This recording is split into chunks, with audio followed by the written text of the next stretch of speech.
बहुत मेहनत कर ली है बट रिजल्ट उसके अकॉर्डिंग आपको नहीं मिला या बिल्कुल भी रिजल्ट नहीं मिला, तो मैं आज आपको अपनी कहानी सुनाऊंगी।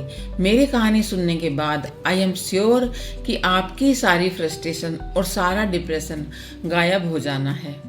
मेरी कहानी है एक टॉपर लड़की से हाउसवाइफ बनने की और फिर एक फाइटर बनने की। 10th क्लास में टॉप किया, +2 में टॉप किया और फिर BA सेकंड में मेरी शादी हुई।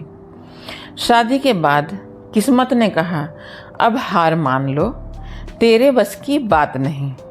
किस्मत ने कहा अब हार मान लो, तेरे बस की बात नहीं, पर हौसले ने मुस्कुरा कर कहा अभी तो असली खेल बाकी है, सफ़र अभी ख़त्म नहीं हुआ, बस एक नया मोड़ है। पुरानी किताबों को समेटकर मैंने फिर से खुद को बनाया। शादी के बाद ससुराल में घर के सारे काम की जिम्मेदारी मेरे कंधों पर थी। मेरा बच्चा हुआ और फिर घर में वह हादसा, मेरे देवर की डेथ। घर में गम का माहौल और उस गम की पूरी जिम्मेदारी मेरे ऊपर डाल दी गई। परिवार वालों का कहना था कि यह हमारे घर में आई है तो यह सब हुआ है, और मेरे ऊपर मनहूस का टैग लगा दिया गया। बट पढ़ाई की जो आग मेरे अंदर थी, जो बचपन से मैंने सपना देखा था कि मुझे गवर्नमेंट टीचर बनना है, वह अभी भी जिंदा थी। एक तरफ बच्चे को संभालना, दूसरी तरफ घर का सारा काम करना और मेरी किताबें। लोग कहते हैं शादी के बाद पढ़ाई नहीं होती। मैंने बच्चे को गोद में लेकर पढ़ाई की है। BA कंप्लीट किया, MA इंग्लिश किया, फिर MA किया पॉलिटिकल साइंस में, और 2 बार CTET, 2 बार STET, 2 बार UP TET। मैंने 6 टाइम्स गवर्नमेंट एग्ज़ाम्स निकाला, बिना किसी कोचिंग के और बिना किसी की हेल्प के, अपने दम पर। आज भी मेरे पास वो सरकारी नौकरी नहीं है जिसका मैंने सपना देखा था, कभी सिस्टम के कारण तो कभी किस्मत के कारण।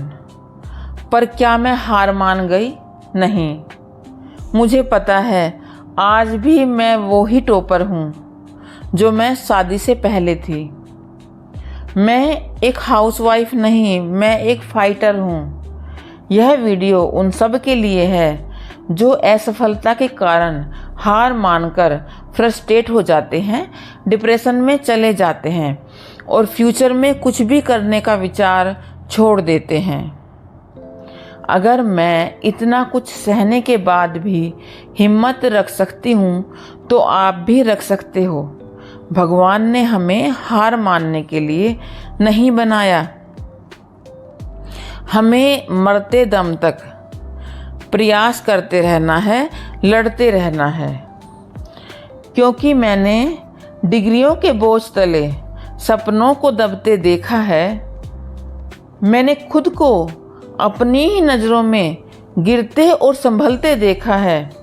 लोग कहते हैं टॉपर की राह आसान होती है, पर मैंने बंद कमरों में अपनी तकदीर से अपने आप को लड़ते देखा है। इस वीडियो को बनाने का मकसद केवल अपनी परेशानी नहीं बताना, बल्कि यह बताना है कि असफलता का मतलब अंत नहीं है।